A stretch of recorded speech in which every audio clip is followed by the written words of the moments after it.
महाराष्ट्रामध्ये यंदाच्या संपूर्ण खरीपाच्या मोसमामध्ये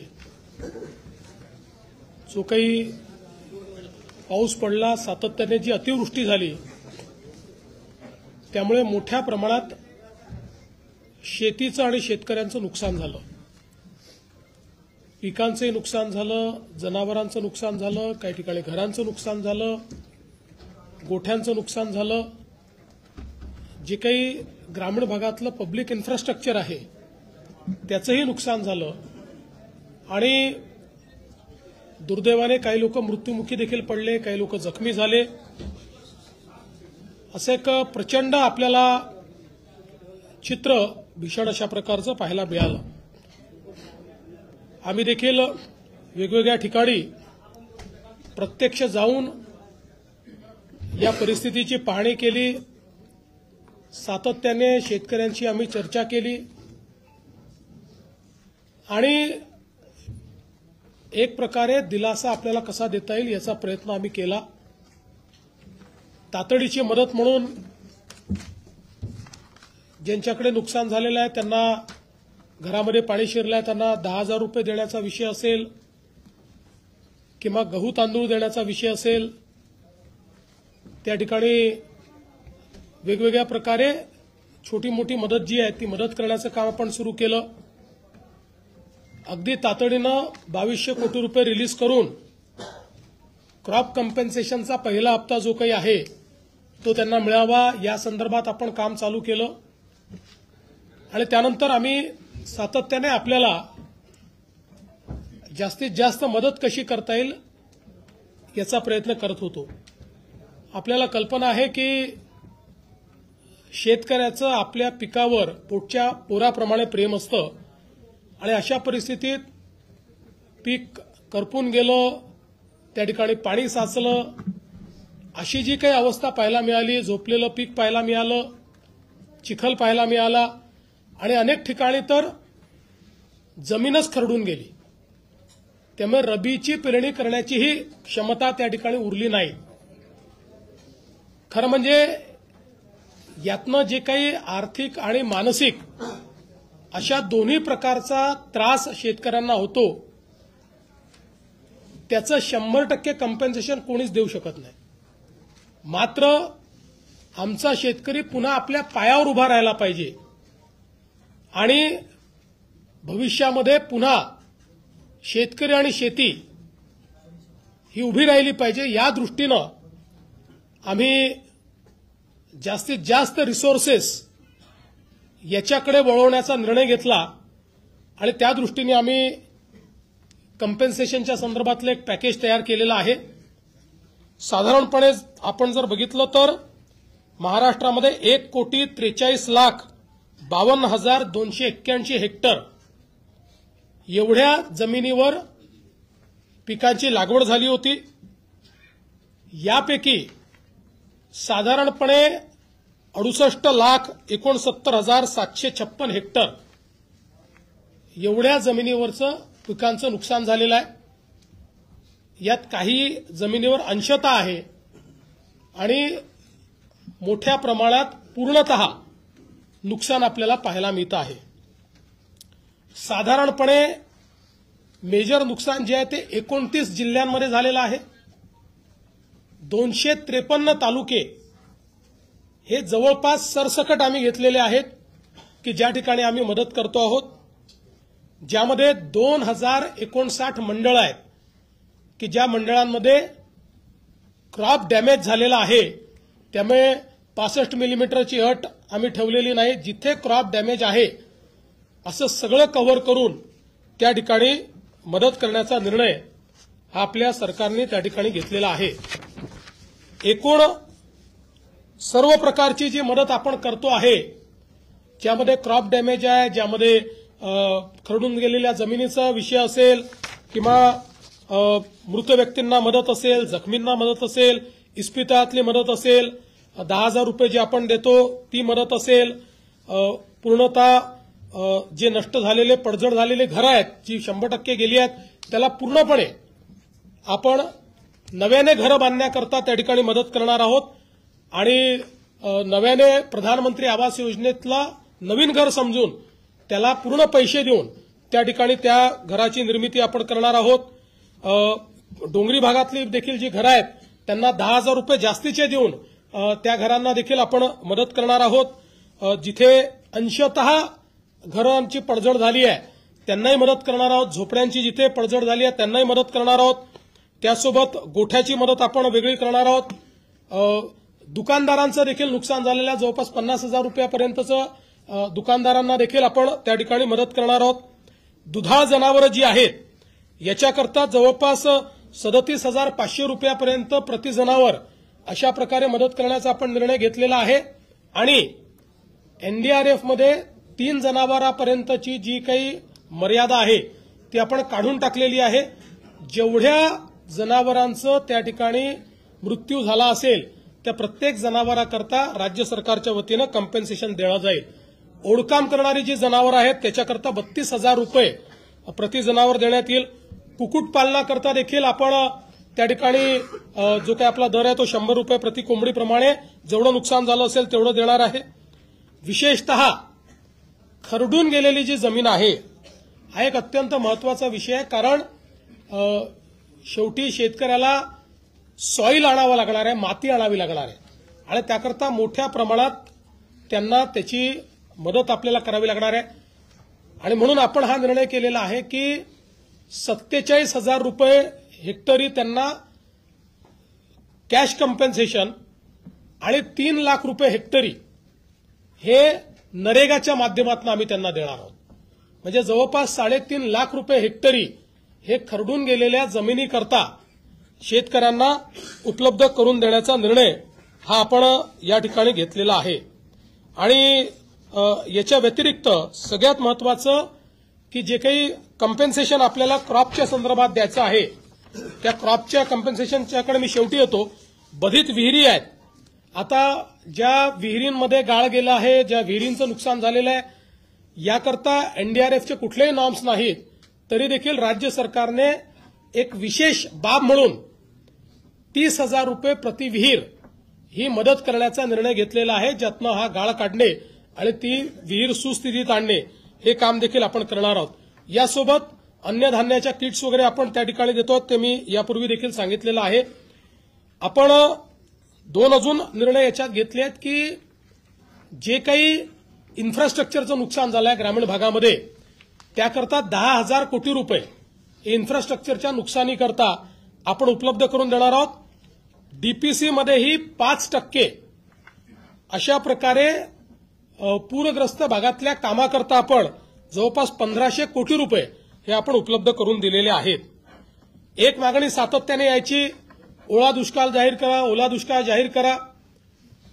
त्या संदर्भात आम्ही जी घोषणा केली होती त्यानुसार टंचाई म्हणजे ज्याला आपण बोलीभाषेत दुष्काळ म्हणतो किंवा अवर्षण असतं त्या वेळच्या ज्या काही उपाययोजना आहेत त्या सगळ्या उपाययोजना याला ओला दुष्काळ किंवा ओल्या टंचाईचा काळ समजून त्या सगळ्या उपाययोजना आपण त्या ठिकाणी करणार आहोत, ज्यामध्ये जमीन महसुलात सूट असेल, कर्जाचं पुनर्गठन असेल, शेतीशी निगडीत कर्जाच्या वसुली स्थगिती असेल, कृषी पंपाच्या चालू वीज तर बिल तर आता लागतच नाही त्यामुळे तो विषयच संपलाय, वीज बिल आम्ही वसूलच करत नाही, शालेय व महाविद्यालयीन विद्यार्थ्यांना परीक्षा शुल्कात माफी हे देखील करण्यात येणार आहे आणि रोयो अंतर्गतच्या कामाच्या निकषात ज्या काही सुधारणा करायच्या त्या आपण करणार आहोत आणि विशेषतः अतिवृष्टी व पूर परिस्थितीमध्ये हे जे काही तालुके आपण जाहीर केले आहेत तिथे शेतीच्या वीज पंपाची जी काही वीज जोडणी आहे ती त्या ठिकाणी अबाधित राहील, त्याचं नुकसान झालं असेल तर त्याची भरपाई मिळेल,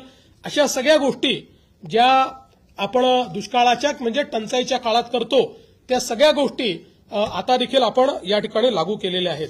आता मी याच्याकडे बघतो की आपण शेतकऱ्यांना जी थेट मदत करणार आहोत, म्हणजे ही आधीची सगळी मदत शेतकऱ्यांनाच आहे, पण क्रॉप कॉम्पेन्सेशन, तर क्रॉप कॉम्पेन्सेशनच्या संदर्भात आपल्याला कल्पना आहे की या ठिकाणी साधारणपणे एनडीआरएफच्या नियमाप्रमाणे 8,500 रुपये आपण या ठिकाणी कोरडवाहूला देतो, हंगामी बागायतीला 17,000 रुपये हेक्टर देतो आणि बागायतीला आपण 22,500 रुपये हेक्टर देतो। त्याप्रमाणे जवळपास या ठिकाणी आपण 65 लाख हेक्टर करता 6,175 कोटी रुपये देण्याचा निर्णय केलेला आहे। ते पैसे आपण देणार आहोत आणि याच्या व्यतिरिक्त आपण हा निर्णय केलेला आहे की आता आमच्या शेतकऱ्याला किमान रबीचं पीक घेता आलं पाहिजे, त्याकरता बियाणं असतील किंवा इतर गोष्टींकरता आपण प्रति हेक्टरी अतिरिक्त 10,000 रुपये देण्याचा निर्णय केलेला आहे। त्यामुळे याकरता देखील 6,500 कोटी रुपये आपल्याला लागणार आहेत। म्हणजे आता जर आपण विचार केला तर जो कोरडवाहूचा आमचा शेतकरी आहे यांना हेक्टरी 18,500 रुपये मिळतील। जो आमचा हंगामी बागायती शेतकरी आहे त्याला 27,000 रुपये हेक्टरी मिळतील आणि जो आमचा बागायती शेतकरी आहे त्याला 32,500 रुपये हे हेक्टरी देण्याचा निर्णय केला आहे। याच्या व्यतिरिक्त जवळपास 45 लाख आपले शेतकरी जे आहेत यांचा विमा आपण उतरवलेला आहे। विमा उतरवलेल्या शेतकऱ्यांना याच्या व्यतिरिक्त आता त्याचं कॅल्क्युलेशन चाललेलं आहे, पण याच्या व्यतिरिक्त अगदी कन्झर्वेटिव्ह साईडला जरी आपण पकडलं तरी ज्यांचं पूर्ण नुकसान झालेलं आहे अशा शेतकऱ्यांना साधारणपणे 17,000 रुपये हेक्टरी विम्याचे पैसे मिळतील। त्यामुळे आपण जर बघितलं तर ज्यांनी विमा उतरवलेला आहे अशा शेतकऱ्यांना साधारणपणे त्यातले जे कोरडवाहूचे शेतकरी आहेत त्यांनाही 35,000 मिळतील आणि जे बागायती आहेत त्यांना तर 50,000 प्रति हेक्टरच्या वर एकंदरीत पैसे जे आहेत ते या ठिकाणी प्राप्त होणार आहेत। आणि साधारणपणे आपण जर एकूण राज्य सरकारने या ठिकाणी जो काही आता याच्यावर नियतवेग दिलेला आहे त्याचा एकत्रित अंदाज बांधला, आम्ही याच्यामध्ये साधारणपणे इन्शुरन्सचे पैसे जे आहेत ते 5,000 कोटीच पकडले आहेत, पण आमचा अंदाज आहे 7,500 ते 10,000 कोटी रुपये आम्हाला त्यातनं मिळतील। पण कन्झर्वेटिव्ह अंदाज आम्ही पकडलाय कारण त्या संदर्भात अजून क्लेम जाणे आणि ती सगळी प्रोसेस होणे आहे। पण हा जरी आपण पकडला कन्झर्वेटिव्ह अंदाज तरी एकूण राज्य सरकारच्या वतीनं 31,628 कोटी रुपयांचं पॅकेज हे आपण या ठिकाणी देतो आहोत की ज्या माध्यमातून 31,628 कोटी एवढं पॅकेज म्हणजे जवळपास 32,000 पर्यंत हे पॅकेज चाललेलं आहे। अशा 32,000 कोटीपर्यंत अशा प्रकारचं हे पॅकेज या ठिकाणी आपण दिलेलं आहे आणि आपला प्रयत्न आहे की यातला जेवढा जास्तीत जास्त पैसा हा आपल्याला या ठिकाणी दिवाळीच्या आधी देता येईल। किमान क्रॉप कॉम्पेन्सेशनचे पैसे वगैरे जे काही आहेत हे जेवढे जास्तीत जास्त दिवाळी आधी पुश करता येतील। बाकी तर जे मृत व्यक्तींचं सहाय्य आहे, जखमींचं सहाय्य वगैरे हे आम्ही ऑलरेडी देऊन टाकले आहेत। 10,000 रुपये जे द्यायचे आहेत ते ऑलरेडी देऊन टाकलेले आहेत। बऱ्याच गोष्टी आपण यातल्या दिलेल्या आहेत।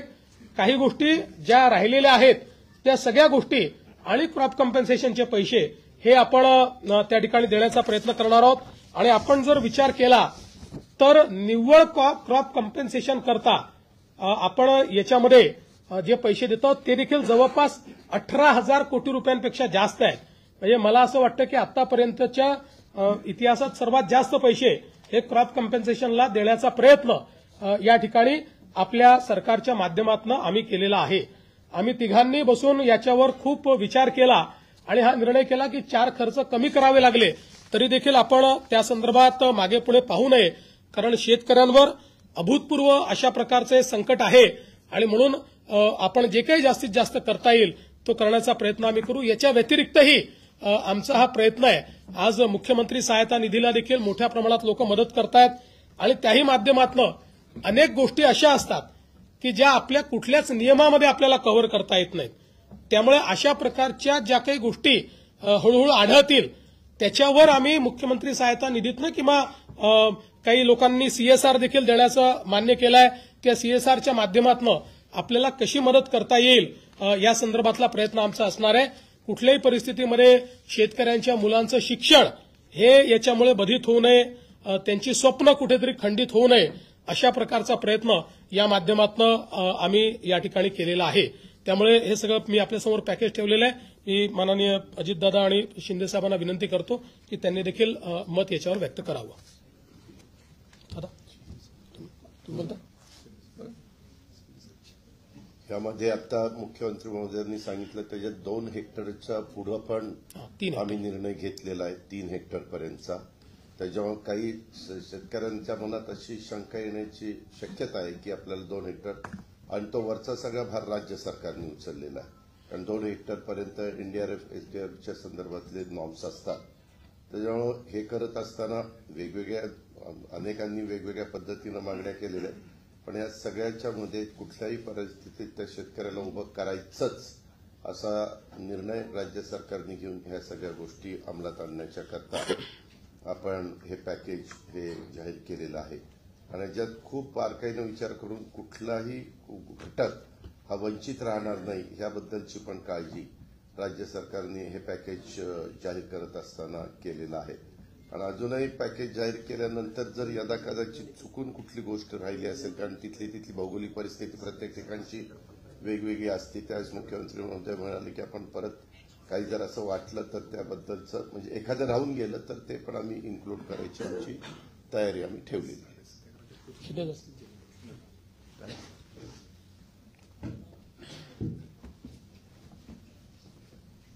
यावर्षी अतिवृष्टीमध्ये 1 जून ते 30 सप्टेंबरपर्यंत अतिशय मोठं नुकसान शेतकऱ्यांचं झालं आणि प्रत्यक्ष संकट मोठं होतं. मुख्यमंत्री महोदय स्वतः, अजितदादा, मी, आमचे कृषी मंत्री, सगळेच मंत्री प्रत्यक्ष बांधावर देखील जाऊन शेतकऱ्यांचं झालेलं नुकसान पाहिलं देखील. आणि फक्त बांधावर जाऊन नुकसान पाहण्यापुरतं सरकारने काम मर्यादित केलं नाही, तर तात्काळ त्यांना 10,000 रुपये तातडीची मदत देण्याचाही निर्णय घेतला. त्याचंही वाटप सुरू झालं. यावेळी जवळपास 352 तालुके आणि 65 लाख हेक्टर जमीन नुकसानग्रस्त झाली आणि जवळपास 60 लाख शेतकरी याच्यामध्ये बाधित झाले. एकंदरीत आपण सगळ्यांनीच पाहिलं की शेतकऱ्यावर हे आलेलं संकट गेल्या अनेक वर्षापासूनचं मोठं होतं. अनेक शेतकरी भेटत होते, ते म्हणाले एवढा मोठा पाऊस आम्ही अनेक वर्षात पाहिला नाही. आणि म्हणूनच शेतकऱ्यांवर आलेला प्रसंग बाका होता, मोठा होता. आणि त्यामुळेच मुख्यमंत्री महोदय, मी, अजितदादा, आम्ही आमच्या या बाबतीमध्ये 2-3 बैठकाही झाल्या आणि शेतकऱ्याच्या मागं खंबीरपणे महायुतीचं सरकार नेहमी राहिलंय. आणि यावेळचं संकट मोठं पाहिल्यानंतर किती काही ओढाताण असले तरी काही लोक विरोधी पक्ष असतील की शेतकऱ्यांना एवढं पॅकेज द्या, तेवढं पॅकेज द्या. आणि हे सगळं करत असताना विरोधी पक्ष काय करतो, यापेक्षा शेतकऱ्यांच्या मागं उभं राहणं हे शासनाचं कर्तव्य आहे. आणि या कर्तव्य भावनेतूनच हे एक मोठी मदत, भरीव मदत मुख्यमंत्री महोदयाने अतिशय विस्तारपूर्ण त्याच्यामध्ये सांगितलेलं आहे. आणि 31,000 कोटीपेक्षा जास्तचं हे सगळी जी मदत आहे ती आपण त्याचा देण्याचा निर्णय घेतलाय. खरं म्हणजे यामध्ये उभी पिकं आडवी झाली होती, जमिनी खरडून गेल्या, काही नदीच्या प्रवाहामध्ये जमिनीच कापून गेल्या आणि त्याचबरोबर घरांची पडझड झाली, अंशतःही झाली, पूर्णताही झाली, पशुधन वाहून गेलं, काही जीवितहानी झाली. फार प्रचंड असं हे मोठं नुकसान यावेळेस आपण पाहिलेलं आहे. आणि अशा प्रसंगात शेतकऱ्याला देखील आधार देण्याची आवश्यकता आहे. आणि म्हणून आम्ही शेतकऱ्याच्या मागं उभं राहणार म्हणून सरकारने घेतलेली भूमिका आज मुख्यमंत्री महोदयांनी स्वतः जी काही घोषणा केलेली आहे यावरून आम्ही जे बोललो ते या ठिकाणी करतोय. ही भावना सरकारची आहे आणि शेतकऱ्यांची आहे. खरं म्हणजे ही दिवाळी काळी होणार नाही, सरकार काळी होऊ देणार नाही, अशा प्रकारचं भाष्य देखील आम्ही केलं होतं. आणि त्यामुळे दिवाळीपूर्वी ही मदत जी आहे शेतकऱ्यांच्या हातात गेली पाहिजे ही भूमिका सरकारने घेतली. आणि हे मदत देखील आता आणखी काल धाराशिवमध्ये देखील मोठं नुकसान झालंय, पाऊस पडलाय.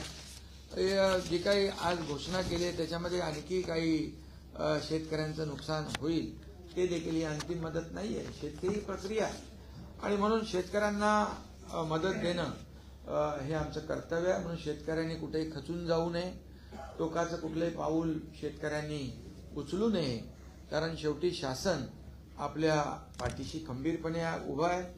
आणि म्हणूनच मी या ठिकाणी सांगू इच्छितो की काही लोक म्हणत होते तामिळनाडू, पंजाब असलं तशी मदत द्या, पण आपलं मला वाटतं तामिळनाडू आणि पंजाबपेक्षा कर्नाटकपेक्षाही आपले जे मदतीचं पॅकेज आहे ते मोठं आहे.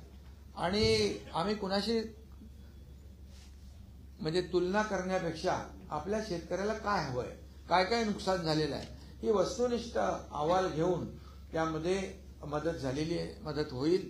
आणि त्यामध्ये सगळ्यात महत्वाचं म्हणजे जमिनी ज्या गेल्या, कापून गेल्या, खरडून गेल्या, यावेळेस त्यांना जवळपास 60,000पेक्षा जास्ती ते शेतकरी आहेत. आणि अशा शेतकऱ्यांना 47,000 रुपये तर मुख्यमंत्री महोदयांनी सांगितल्याप्रमाणे खरडून गेलेल्या जमिनीला मिळणारच आहे. परंतु मनरेगामधून 3 लाख रुपये हेक्टरी जे काही जमिनीचं रिस्टोरेशन आहे, पूर्ववत जमीन करणं हे सोपं नाहीये. आणि तो मोठा प्रश्न शेतकऱ्यांसमोर होता आणि तो आपण सरकारने मिटवलाय. त्यामुळे देखील त्याला रॉयल्टी लावत नाही आपण. आणि त्याला रॉयल्टी फ्री केलेला आहे. त्यामुळे या मदतीच्या पॅकेजमध्ये गाळ भरलेला आहे. तो देखील जो गाळ काढण्याचं काम त्याला देखील या सर्व मदतीची त्याला सहकार्य होणारच आहे. आणि यामध्ये 2 हेक्टरचं आपण 3 हेक्टर, काही लोक म्हणत होते की 2 हेक्टरची मर्यादा आहे, ती मर्यादा काढा. तर 3 हेक्टर आपण ऑलरेडी त्याची देखील मर्यादा वाढवलेली आहे. आणि यामध्ये जसं पीक विम्याचं देखील मुख्यमंत्री महोदय म्हणाले, ती देखील रक्कम यामध्ये ऍड होणार आहे. आणि मोठ्या प्रमाणावर यामध्ये शेतकऱ्यांना दिलासा मिळेल. शेतकरी वाऱ्यावर शेतकऱ्याला सोडणार नाही. आणि शेतकऱ्याला पुन्हा सक्षम करण्यासाठी जे जे काही उपाय करता येतील ते आम्ही करणार आहोत. आणि म्हणून सगळे निकष बाजूला ठेवून आमच्या सरकारने सगळे निकष, अटी, शर्ती बाजूला ठेवून शेतकरी हा केंद्रबिंदू, शेतकरी हा फोकस केलेला आहे. आणि म्हणूनच या वेळेस किती ताणाताण असली, ओढाताण असली तरी सुद्धा सरकारने खूप मोठा निर्णय शेतकऱ्यांसाठी घेतलेला आहे. एनडीआरएफचे जे निकष आहेत त्यात 10,000 आणखी ऍड केलं, त्या बाबतीत देखील मुख्यमंत्री महोदयांनी सांगितलेलं आहे. 10,000 प्रति हेक्टरी म्हणजे जी एनडीआरएफचे निकष आहेत त्यात आणखी 10,000 प्लस. म्हणजे यामध्ये पुढचं जे काही रबीचं पीक आहे ते घेण्यासाठी शेतकऱ्यांना खतं, बी बियाणं या संदर्भात देखील मदतीचं जे नुसतं आता झालेल्या नुकसानीची मदत न देता पुढच्या पिकाला देखील त्यांना मदत कशी मिळेल यासाठी देखील सरकारने विचार केलेला आहे. आणि त्याचबरोबर आम्ही तिघांनी, अमित भाई आले होते त्यावेळेस देखील त्यांना विनंती केली की मोठं संकट आहे आणि या संकटामध्ये आम्ही राज्य सरकार तर पूर्ण ताकदीने खंबीरपणे शेतकऱ्यांच्या मागे उभे आहोतच. आम्ही तर बिलकुल जे काही मदत करायची करणार, पण केंद्र सरकार देखील यामध्ये केंद्राची देखील मदत झाली पाहिजे अशा प्रकारची मागणी अमित भाईंकडे केली. आदरणीय प्रधानमंत्री मोदीजींना देखील मुख्यमंत्री महोदयांनी आमच्या सहीचं पत्र दिलं, तिकडे देखील निवेदन दिलेलं आहे. आणि अमित भाईंनी देखील त्यांच्या परवाच्या जाहीर भाषणात देखील सांगितलं, महाराष्ट्रातल्या शेतकऱ्याच्या मागं केंद्र सरकार खंबीरपणे उभं राहील. आपला प्रस्ताव दाखल केला की तातडीने तो मान्य केला जाईल. त्यामुळे मला वाटतं की यावेळचं संकट मोठं बघून राज्य सरकारने मोठा निर्णय घेतलेला आहे. आकड्यामध्ये म्हणजे आपण आकडे पाहिले किंबहुना ज्या ज्या पद्धतीचं नुकसान शेतकऱ्यांचं झालंय या सर्व शेतकऱ्यांना पूर्णपणे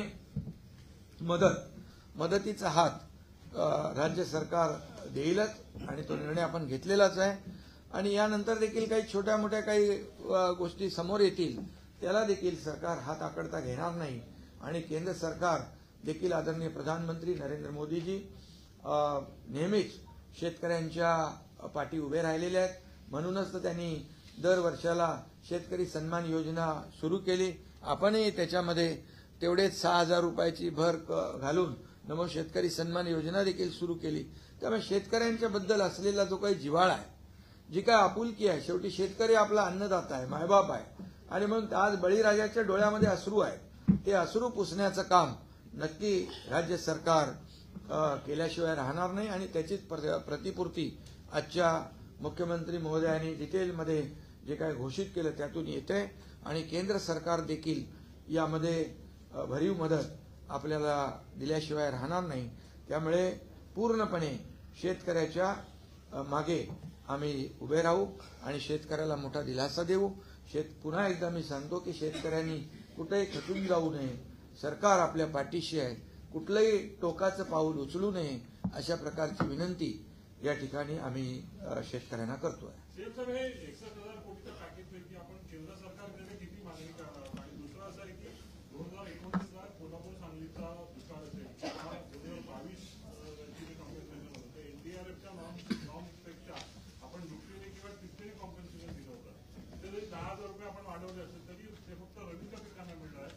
आणि रबीची पिकं ही 1/3 असतात फक्त खरीपात. याचा अर्थ फक्त 1/3 शेतकऱ्यांना जे कॉम्पेन्सेशन 10,000चं जे आहे ते मिळणार.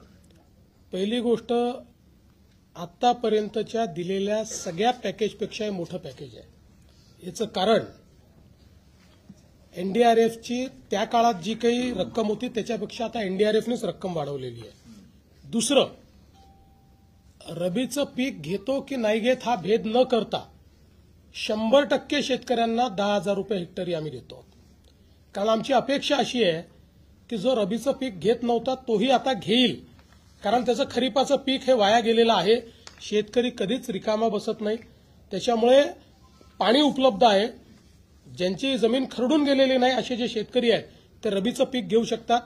त्यामुळे 100% शेतकऱ्यांना, जेवढे याच्यामध्ये बाधित शेतकरी आहे, 65 लाखाचा आकडा तो 68 लाखापर्यंत जाणार आहे, या सगळ्या शेतकऱ्यांना आम्ही हे 10,000 रुपये देतो. म्हणून मी म्हटलं आतापर्यंत आम्ही जे दिलेले आहेत त्यातलं सगळ्यात मोठं कॉम्पेन्सेशन यावर्षी दिलं. विमा कंपन्या अनेकदा मदत करताना अटीशर्ती घालतात आणि जी मदत मिळते ती अगदी किरकोळ असते. आणि आपली जी 3 हेक्टर पर्यंतची मर्यादित अट आहे ती विमा कंपन्यांनाच तो लागू असणार की विमा कंपन्या सरसकट सगळ्या जमिनीवर? विमा कंपन्यांना 2 हेक्टरची वगैरे अट नसते. विमा कंपन्या जेवढ्या जमिनीचा विमा उतरला त्याच्यावर ते देत असतात. आज सकाळीच केंद्रीय कृषी मंत्री शिवराज सिंग चौहान साहेब यांनी मला स्वतः फोन केला आणि त्यांनी सांगितलं की तुम्ही विम्याच्या संदर्भात जी काही कारवाई करावी लागते ती लवकर पूर्ण करा. मी स्वतः विमा कंपन्यांची बैठक घेऊन त्यांनी तातडीनं योग्य कॉम्पेन्सेशन दिलं पाहिजे याकरता त्यांच्यावर दबाव आणीन. त्यामुळे आता आम्ही आमची जी प्रोसेस आहे, जे व्हॅलिडेशन आपल्याला करून द्यावं लागतं, त्या प्रोसेसला आता आपण गती दिलेली आहे.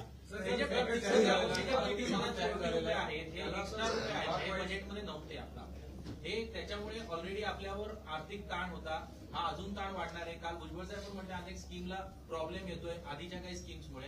तर अशा कोणत्या स्कीम्स आहेत की ज्याला यातून प्रॉब्लेम येऊ शकतो? ते आता त्यावेळी बघू. बघा, असं आहे, शेवटी शेतकऱ्यांना हे अशा प्रकारे बजेट तयार करताना इतकी अतिवृष्टी होईल याची तर आपल्याला कल्पना नव्हती.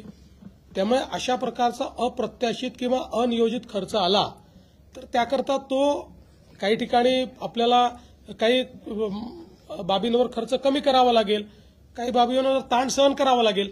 आजच या सगळ्या गोष्टी सांगता येत नाही.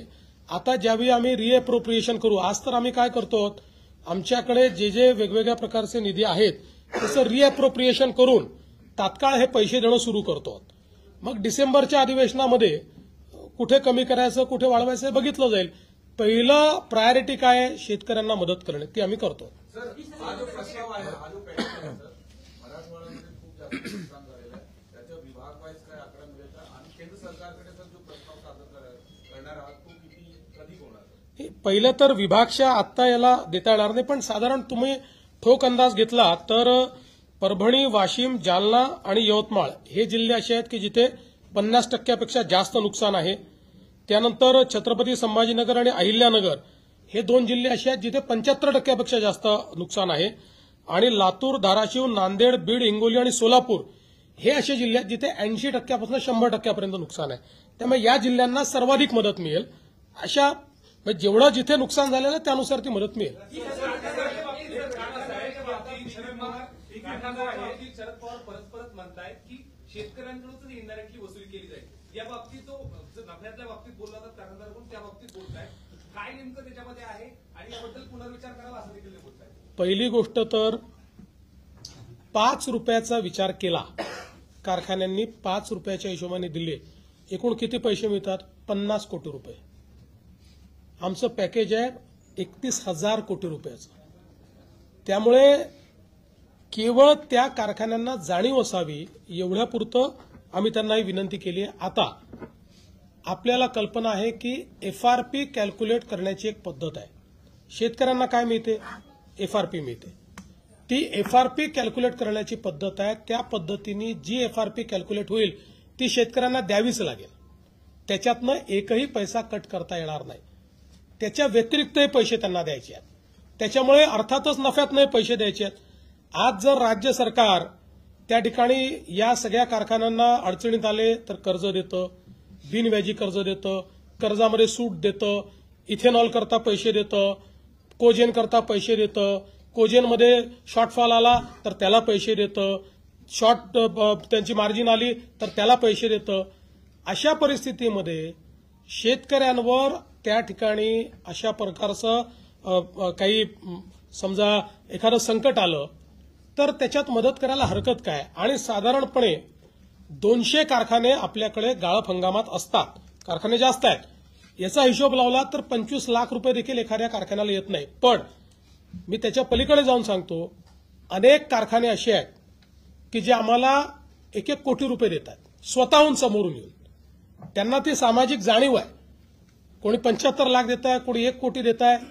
त्यामुळे कुठेही शेतकऱ्यांवर याचा बोजा नाही. कारखान्यांनाही सामाजिक बांधिलकी समजली पाहिजे, एवढंच याच्या पाठीमागचं आमचं म्हणणं आहे.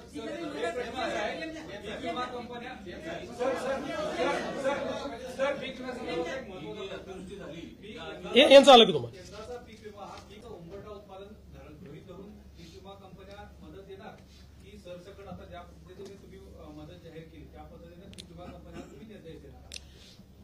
पीक कापणी प्रयोगाचा अर्थ असा आहे की नेमकं पीक किती उरलेलं आहे ह्याचा अंदाज बांधला जातो. म्हणजे पिकाचं नुकसान किती झालेलं आहे. जिथे पीकच नाही, जिथे पूर्ण नुकसान झालेलं आहे त्या ठिकाणी पूर्ण नुकसानच पकडावं लागेल. तिथे पीक कापणी प्रयोगाचे काही विषय राहणार नाही. फक्त जाऊन त्या ठिकाणी त्यांना ते व्हॅलिडेट करावं लागेल. टाइम बाउंडच आहे ते, त्याचीच कारवाई आता चाललेली आहे.